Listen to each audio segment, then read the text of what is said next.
essentially their head said, look, we either all resign now or we're going to be made ineffective and useless within a few months. So we might as well do it and indicate that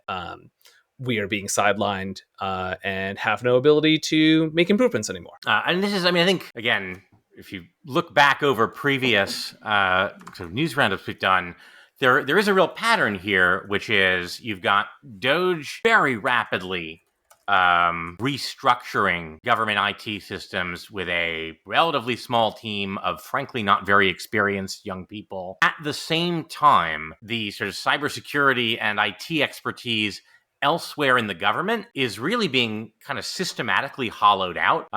which is, to me, pretty disturbing because it's, you're saying effectively, look, all the other folks who would be in a position to maybe notice and correct if these teams of kids are doing something dangerous or wrong, are either being fired or essentially faced with such sort of demoralizing working conditions that they see the writing on the wall and say, okay, and resign voluntarily. That does not strike me as a particularly safe situation from either a cybersecurity perspective or frankly, a kind of democratic accountability perspective, right? The more these folks are out the door, the less likely you are to have, as we mentioned earlier, right, a whistleblower who notices, hey, these guys are exfiltrating huge amounts of sensitive data from a protected data set